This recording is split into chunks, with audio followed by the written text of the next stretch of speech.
Lystrosaurus was not a predator, not a giant, and not visually intimidating, yet it became one of the most successful vertebrates in Earth's history. Its story is not about dominance through force, but survival through resilience, adaptability, and biological efficiency. At a time when nearly all complex life on the planet collapsed, Lystrosaurus endured. While forests burned, oceans suffocated, and entire evolutionary lineages vanished, this squat, tusked, herbivorous creature quietly persisted and then spread across a shattered world. Living during the late Permian and early Triassic periods, Lystrosaurus witnessed the most catastrophic extinction event ever recorded, the Permian-Triassic mass extinction. Over 90% of marine species and approximately 70% of terrestrial vertebrates disappeared. Ecosystems collapsed almost entirely, food chains were erased, oxygen levels fluctuated wildly, yet Lystrosaurus survived, and more than that, it thrived in the aftermath. Evolutionarily, Lystrosaurus belonged to the Dicynodonts, a group of the rhapsids that occupied a crucial position between reptiles and mammals. This placement alone makes it biologically significant, but its adaptations elevate it far beyond a transitional curiosity. Lystrosaurus possessed a compact, barrel-shaped body, short limbs, and a powerful beak-like mouth supported by a pair of tusks. These tusks were not weapons but tools, likely used to dig up roots and tubers from the ground, an invaluable skill when surface vegetation was scarce.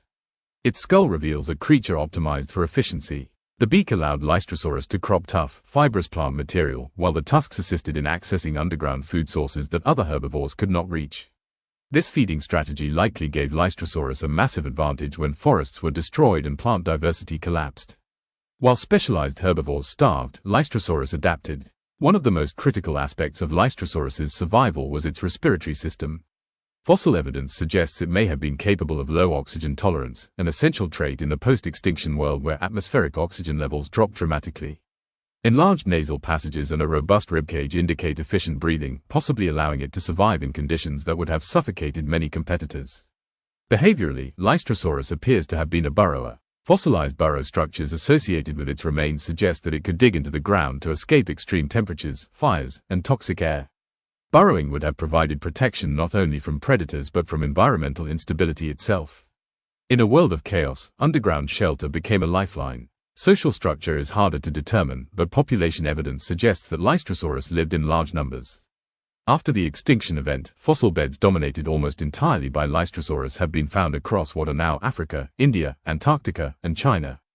This global distribution is astonishing and points to a species capable of rapid expansion once conditions stabilized even slightly. Juvenile fossils are abundant, indicating high reproductive success. Lystrosaurus did not invest in a few offspring, it produced many. This strategy ensured that even in harsh conditions, enough individuals would survive to maintain population stability. Growth patterns in bones suggest rapid development, allowing juveniles to reach maturity quickly, another advantage in unstable environments. Predation pressure in the early Triassic was low due to the collapse of large carnivore populations.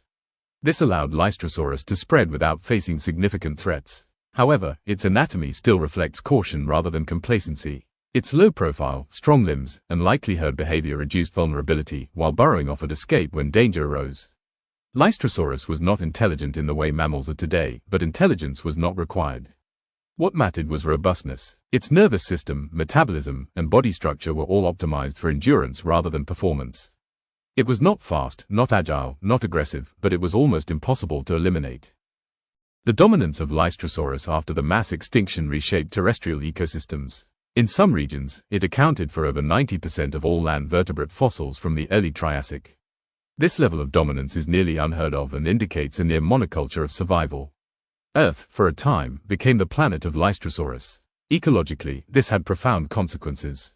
As a dominant herbivore, Lystrosaurus influenced plant regeneration patterns, soil structure, and nutrient cycling. Its digging behavior aerated soil, while its feeding habits controlled plant regrowth. In an ecosystem attempting to reboot itself from near-total collapse, Lystrosaurus acted as both consumer and stabilizer. Over time, however, dominance became vulnerability. As climate stabilized and biodiversity slowly returned, new competitors emerged. More advanced herbivores and increasingly capable predators began to appear. Lystrosaurus, once perfectly suited to a harsh and simplified world, became less competitive in a recovering ecosystem that favored specialization and speed. Its eventual decline was gradual rather than sudden. Lystrosaurus did not fail catastrophically, it was simply outpaced by evolution. Yet its extinction does not diminish its importance. On the contrary, it underscores a fundamental truth of evolution: survival is context-dependent. What makes a species invincible in one era may render it obsolete in another. From a scientific perspective, Lystrosaurus is invaluable. It provides insight into how life responds to extreme environmental stress, how ecosystems recover from collapse, and which traits truly matter when conditions become hostile. Its success highlights the importance of generalism, physiological tolerance, and reproductive efficiency. In modern discussions about climate change and biodiversity loss, Lystrosaurus is often cited as a model of resilience, but also as a warning. While some life will survive catastrophic change, the resulting world may be simpler, harsher, and dominated by only a few adaptable species. Recovery, if it happens at all, takes millions of years. Lystrosaurus was not a hero, a monster, or a marvel of beauty. It was something far more significant, proof that life does not require perfection to endure. It requires persistence. In the ashes of Earth's greatest disaster, Lystrosaurus walked forward while nearly everything else disappeared, carrying with it the blueprint for survival when the world itself seems to end.